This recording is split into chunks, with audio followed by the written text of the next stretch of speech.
What is going on, guys? This year marks 20 years, if you can believe that I've been playing guitar.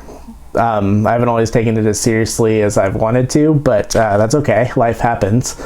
Lately, I've just had this burning sense of nostalgia with this milestone coming up. So I had this crazy idea. What if I bought the first model guitar, amp, and pedals that I ever owned and see what they sound like today, 20 years later as a different player? Specifically, I wanted to answer the question, how bad did it really suck?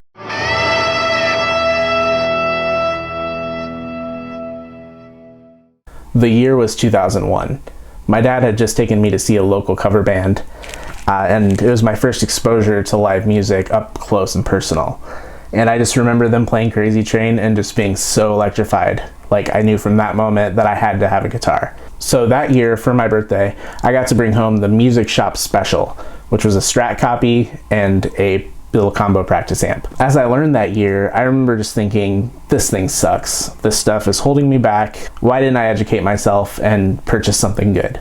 The guitar is a Slammer by Hamer's Strat-copy. I was able to find it on Reverb, the original model that I owned, same finish, gloss black, except this had spray paint all over it. So I actually stripped the body before I thought to do this video. And much to my surprise, the body isn't even made out of wood, it's actually MDF. The amp is a Peavey Rage 158, which is a popular 2-channel, 15-watt solid-state amp. The pedals are the Dunlop Cry Baby Wah, Boss Metal Zone, and Danelectro T-Bone Distortion. To test out the gear, I thought it'd be fun to set up some tones and play through some of the riffs that I would have been playing on this very rig 20 years ago. And at the end of the video, I'm actually going to do a playthrough of one of the very first metal songs I ever wrote with this rig. We'll see how this goes.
Well, alright, it was really fun to go back to this gear after 20 years.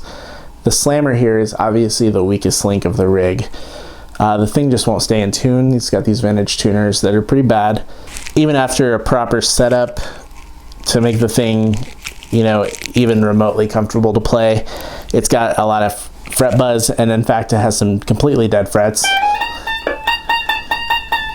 And it was just hard to play. The Rage 158, on the other hand, I was actually pleasantly surprised by. And I remember liking the lead channel on it 20 years ago, and that still rang true today. I think that they did a pretty good job of approximating a tube-like sound in a very inexpensive little solid-state combo. The thing is a little shrill though. I think the 8-inch speaker probably doesn't help that. And I felt all the pedals held their own in terms of the sounds they were trying to go for. But I will say that the distortion pedals sounded awful on the clean channel of the amp. I actually had to use the lead channel to run those distortion pedals and get them to sound anything like they were probably supposed to. When I played my Slammer on the Mark 525 or my Ibanez on the Rage 158, I was actually surprisingly impressed. It just goes to show you that I think you can work with cheaper pieces of gear in your rig, but obviously the more you add to that rig of lower quality things, the worse the end result is going to be. For instance, the combination of this guitar and this amplifier is just really shrill because this thing has these cheap single coil pickups that are on the trebly side, and the amp, as I mentioned, is just very shrill. For better or worse though, this was the gear that I had all my first guitar experiences on. My first chords, my first calluses, my first string bends, my first broken strings. I just remember that time being so exciting as I unlocked all this new potential that I didn't even know I had. And suffice to say that guitar has influenced every aspect of my life ever since. So what do you think? Did it completely suck? What was your experience with your first guitar rig? Comment below and I'll see you guys next time.